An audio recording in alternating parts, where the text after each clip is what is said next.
Assalamualaikum warahmatullahi wabarakatuh. Salam pesona Indonesia.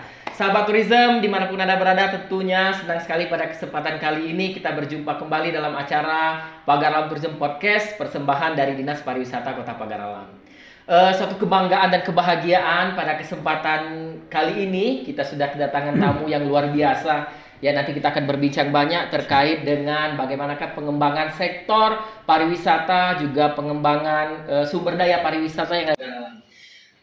Kesempatan kali ini sudah hadir ya bersama kita Kabid Pengembangan Sumber Daya Pariwisata. Kabid Pengembangan Sumber Daya Pariwisata Dinas Pariwisata Kota Pagar Alam, Pak ya. Betul, Pak. Iya. Sahabat turism sekalian, beliau adalah Pak Marta Dinata. Senang sekali Pak kita hadir dapat berbincang-bincang banyak pada kesempatan kali ini, tentunya untuk memberikan informasi, memberikan edukasi buat kita semua. Selamat datang Pak Marta Dinata. Terima kasih. Assalamualaikum warahmatullahi wabarakatuh. Alhamdulillah, terima kasih Pak ya. Nanti kita akan berbincang banyak Pak ya, tentunya terkait dengan bagaimana pengembangan sektor pariwisata dan sumber daya pariwisata yang ada di Kota Pagar Alam. Pak Marta, terkait dengan saat ini Pak ya, kita bicara tentang pengembangan sektor pariwisata, apalagi Bapak bekerja di Dinas Pariwisata Pak ya. Prioritas-prioritas apa atau terobosan-terobosan apa yang sekarang dilakukan oleh pemerintah Kota Pagar Alam dalam hal ini Dinas Pariwisata, ya tentunya untuk membangkitkan inovasi atau untuk menambah hal-hal baru lah Pak yang ada di Kota Pagar Alam. Baik, terima kasih. Sebelumnya kenalkan saya Marta Dinata, Kabid Pengembangan Sumber Daya Pariwisata yang ada di Dinas Pariwisata.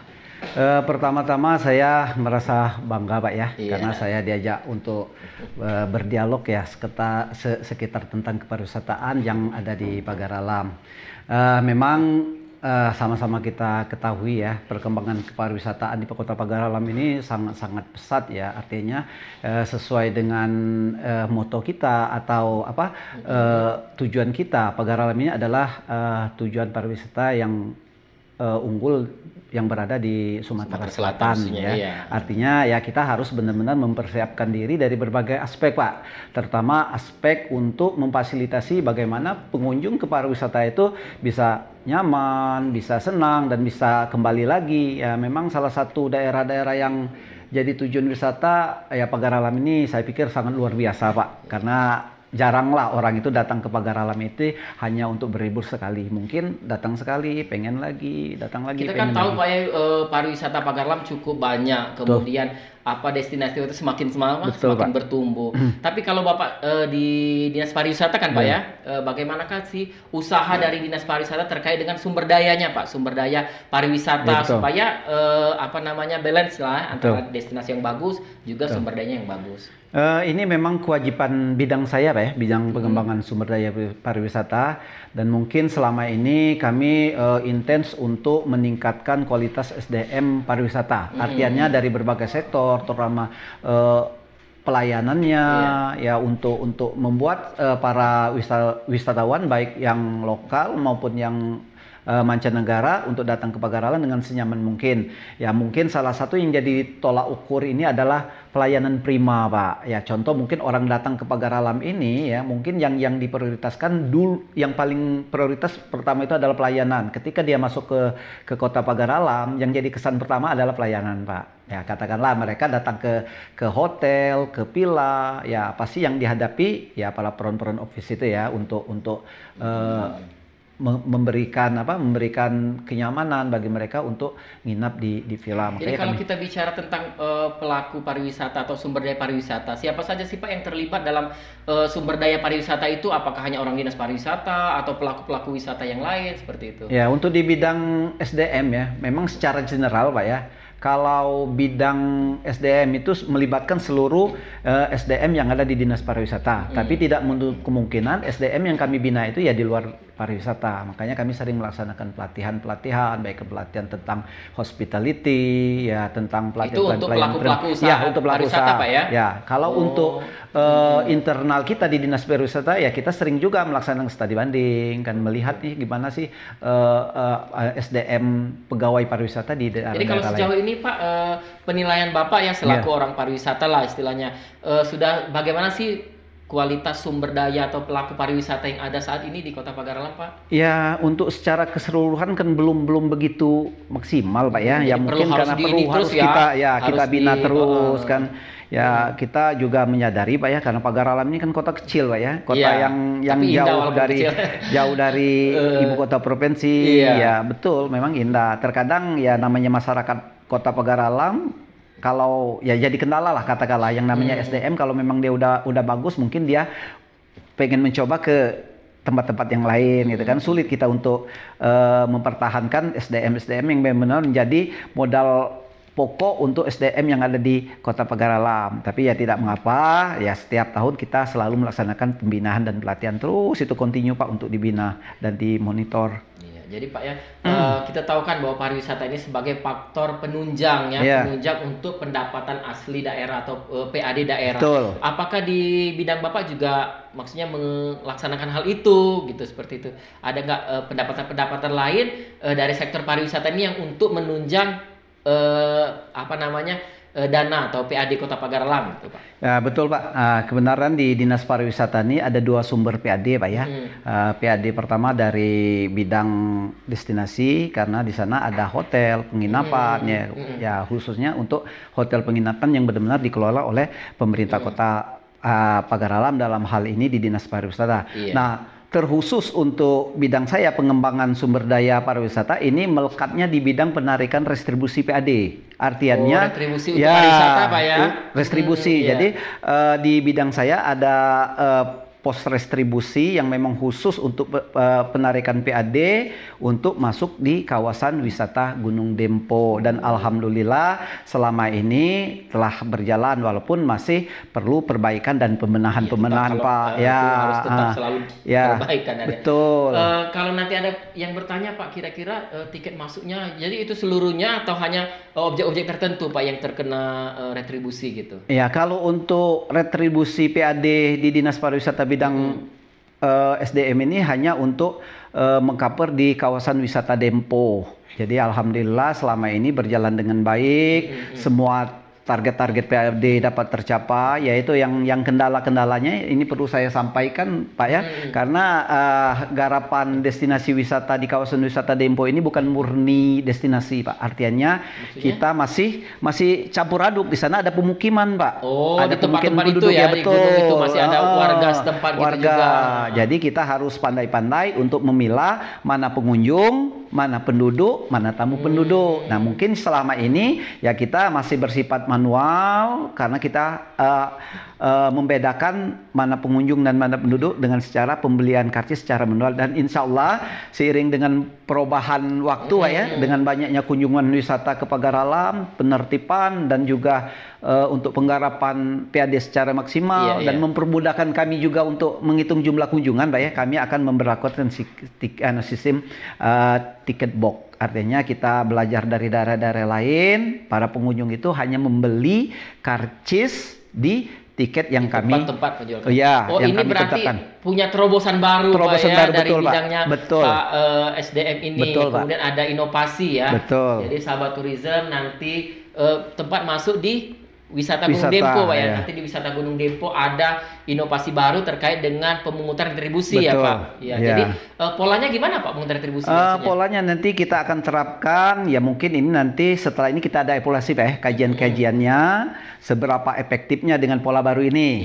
Pertama ya pengunjung kita coba untuk belajar untuk berdewasa lah untuk membeli karcis dan untuk berwisata turun maksudnya untuk membeli karcis tadi turun ke kemudian, tiket box. Ada tiket box yang disiapkan. Nanti insya Allah akan kami persiapkan. Mereka itu nanti menghadap ke petugas nyampaikan bahwasanya kami mau berkunjung ke wisata dengan jumlah 4 orang otomatis mereka itu beli karcis. Jadi beli tiketnya atau beli karcisnya 4 orang. Satu tiket berapa Pak? Satu tiket sesuai dengan perda Pak ya. Perda ada perda restribusi itu kalau saya perda nomor 1 tahun 2004 yang terbaru Pak ya, yang terbaru. Nanti insya Allah nanti ada turunan juga, ada perwalinya nanti yang sekarang ini lagi jadi kita dasar kita hukumnya godok untuk retribusi tadi ada regulasinya. Ada regulasi, ada perda. Satu orang berapa baru. Pak? Kalau untuk orang dewasa satu kali kunjungan ya 5.000, untuk anak-anak 2.000 Pak. Oh, jadi ada ini ya. Jadi sahabat tourism kalau mau masuk ke destinasi wisata Gunung Dempo tadi Pak ya, betul. satu orang retribusinya 5.000 untuk dewasa, 2.000 untuk anak-anak. Sekali masuk loh Pak. Satu kali masuk, satu kali masuk satu orang ya tentunya Satu ya. orang. Jadi orang itu kalau mau masuk dia harus beli tiket dulu, kemudian nanti baru masuk seperti itu. Ya, baru masuk. Terus di titik tertentu kami juga menyediakan petugas juga Pak. Tadi lupa saya sampaikan, ketika pengunjung ini membeli karcis, ya nanti dia menyampaikan ada titik tertentu gerbang lanjutannya, gerbang pemeriksaan ya. Oh, pemeriksaan tiket tadi ya. Diperiksa nanti betul nih orang yang beli karcis 4 orang.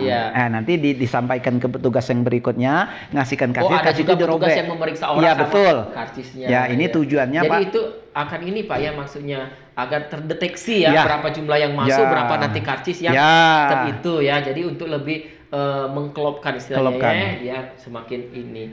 Tapi kan kira-kira Pak kalau dia harus berhenti 2 kali, mungkin ada risiko Pak. Betul. Gimana Pak kalau mengatasi risikonya? Mungkin nanti ada penumpukan mobil, kemudian ada orang yang mungkin nggak terima lah ya, saya harus turun gini gitu, mau santai langsung beli tiket dari mobil aja. Jadi apakah sudah ada solusinya Pak?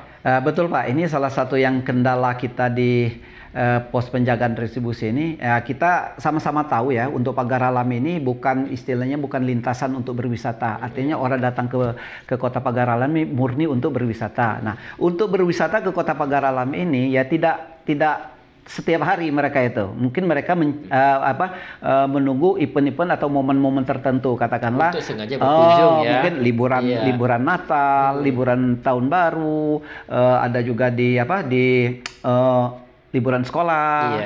Nah, hanya ya momen-momen seperti itu yang akan terjadi problem-problem ya. Mungkin insya Allah kami akan kaji, cari solusi kira-kira akan dilakukan seperti apa ketika terjadi penumpukan. Nah, jadi untuk saat ini kalau berkunjung dalam posisi normal, saya pikir masih bisa teratasi Pak ya. Walaupun penumpukan ya nggak begitu banyak. Ya mungkin untuk kedepannya ya jadi kajian atau jadi PR buat kami ya, solusinya ketika penumpukan gitu. Kalau lokasi retribusinya tapi tempat yang sama Pak ya? Untuk pos di restribusi di pagar alam ini khususnya di kawasan wisata Dempo hanya ada 3 titik Pak. Jadi pos Pila MTQ, pos Anton 8 di tengah, dan pos Curup Jare. Ya insya Allah ini karena ini ada terobosan baru, kita coba satu-satu dulu Pak ya. Mungkin untuk kedepannya nanti kita akan berlakukan dengan hal yang sama. Kalau sekarang itu kita masih manual, insya Allah ada lagi terobosan lain. Saya pengen secara ini Pak, namanya kita e-ticketing ya, melalui elektronik. Itu lebih ini kalau udah elektronik ya, sebenarnya apalagi zaman sekarang ya, sahabat tourism semua sudah menggunakan elektronik. Jadi ya mungkin bertahap Pak ya, nanti bisa secara elektronik. Jadi masyarakat langsung beli tiketnya secara elektronik gitu. Jadi Pak, apa sih harapan dengan ada terobosan atau inovasi ini? Apa sih yang menjadi tujuannya ya, maksudnya yang diharapkan setelah ada tiket ini Pak? Ya, pertama yang jelas peningkatan PAD Pak ya.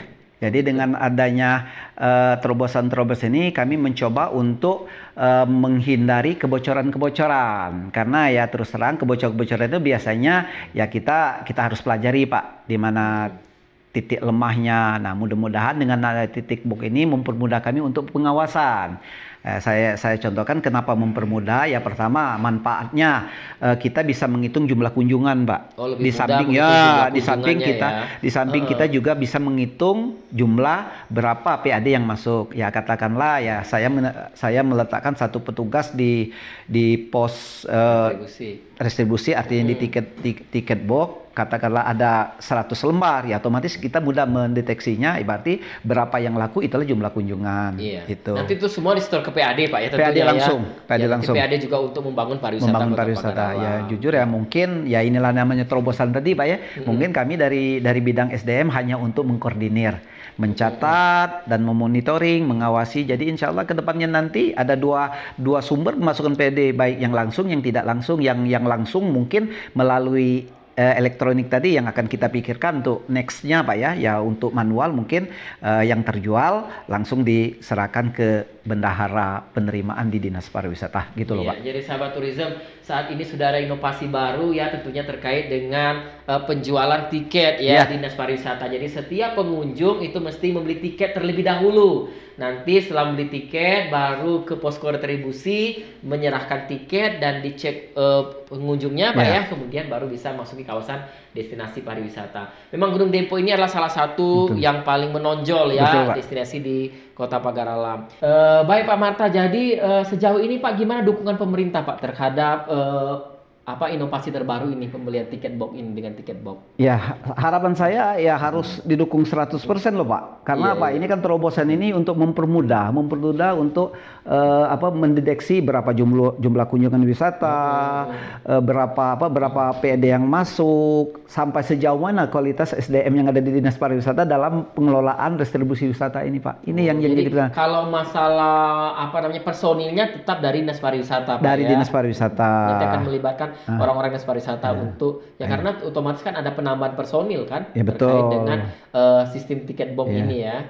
Artinya gini Pak, nanti semua petugas yang berhubungan dengan penarikan distribusi ini ya nanti dilebur jadi semua pegawai Dinas Pariwisata diberikan tugas khusus untuk penarikan distribusi ini. Jadi bukan bidang SDM saja, jadi semuanya. Sejauh ini Pak sudah ada belum yang komplain istilahnya? Dari atau sisi karena baru diterapkan petugas. Pak ya? Iya, enggak dari posisi pengunjung. Mungkin karena ini baru Pak ya, baru insya Allah setelah sosialisasi ini mungkin ada respon lah dari masyarakat. Itu memang saya tunggu kira-kira respon seperti apa lebih banyak negatifnya, apa lebih banyak positifnya. Kalau lebih banyak positifnya kita terus lah. Kenapa kita harus mundur? Karena kan baik ya pasti ada lah orang yang komplain ya, terutama ya mungkin kalau selama ini maaf lenggong dalam tanda kutip bersentuhan langsung dengan pengunjung, dengan uang, dengan kasih, ia akan terminimalisir dengan adanya tiket box. Ya, gitu loh Pak. Kalau sistem pengawasannya bagaimana Pak? Ada tertentu yang melibatkan pihak-pihak lain yang untuk mengisi pelaksana lapangan? Untuk pengawasannya semua pegawai ASN yang ada Dinas Pariwisata terlibat semua. Untuk pengawasan nanti diatur skemanya seperti apa mungkin nanti ada surat-surat khusus dari Kepala Dinas untuk melaksanakan tugas pengawasan mengawasinya seperti itu. Betul Pak. Kalau sejauh ini Pak, apakah target retribusi untuk pemerintah Kota Pagar Alam dari sektor tiket masuk tadi selalu terpenuhi atau ada yang tidak sampai target Pak? Ya Alhamdulillah untuk target dan retribusi setiap tahunnya selalu meningkat. Jadi insya Allah sesuai target ya, sesuai target yang ditetapkan oleh pemerintah kota. Kemudian bidang pengembangan SDM tadi dengan personilnya melakukan pungutan retribusi dan selalu di akhir tahun terpenuhi targetnya gitu Pak ya. Marta, terakhir ya terkait dengan tiket box untuk retribusi, sudah sejauh mana sih Pak sosialisasi yang dilakukan oleh khususnya bidang penagihan retribusi ya terkait dengan biar masyarakat tahu lah istilahnya sekarang sudah ada tempat pembelian tiket retribusi, sudah sejauh mana Pak sosialisasinya? Ya mungkin untuk saat ini karena ini baru Pak ya, kami akan membuat himbauan terutama dari teman-teman dulu yang ada di Dinas Pariwisata, teman-teman pelaku usaha wisata, baik dari media, mungkin nanti saya akan konfirmasi dengan media mengundang untuk melaksanakan di titik lokasi ya. Tolong supaya harus ini disosialisasikan biar masyarakat tahu Pak ya.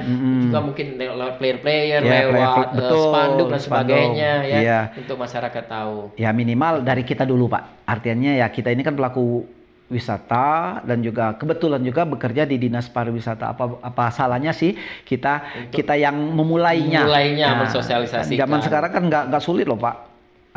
Viral sekali aja udah langsung mendunia bahkan Pak ya. Ya itu elektronik tadi Pak ya. Cuman mudah-mudahan yang viral ini yang positif Pak, jangan yang negatif. Baik sahabat tourism, tadi berbincang-bincang dengan Pak Marta terkait dengan sektor pariwisata dan bagaimana pemungutan retribusi saat ini oleh Dinas Pariwisata. Terakhir Pak Marta, closing statement ya, apa sih harapan dan keinginan yang perlu disampaikan oleh Pak Marta kepada khususnya seluruh rekan-rekan Pagar Alam Tourism yang saat ini sedang menyaksikan, apa sih harapan Pak Marta untuk kegiatan ini atau program ini? Jelas Pak ya, yang pertama meningkatnya kunjungan wisata Pak ya, itu nomor satu. Ayo para wisatawan baik lokal maupun mancanegara datang ke Pagar Alam. Pagar Alam ini sangat indah loh Bu untuk dikunjungi. Karena apa? Karena dengan adanya peningkatan kunjungan wisata, insya Allah nanti dia akan bersinergi dengan PAD. Artinya saya berharap kunjungan wisata meningkat, PAD meningkat, dan kepariwisataan Kota Pagarawan akan menjadi maju.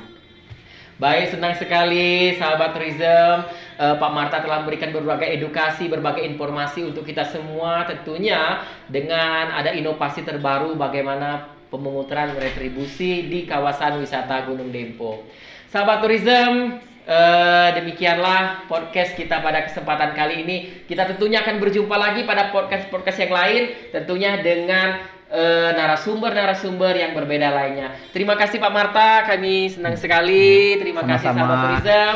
Wassalamualaikum warahmatullahi wabarakatuh. Waalaikumsalam warahmatullahi wabarakatuh.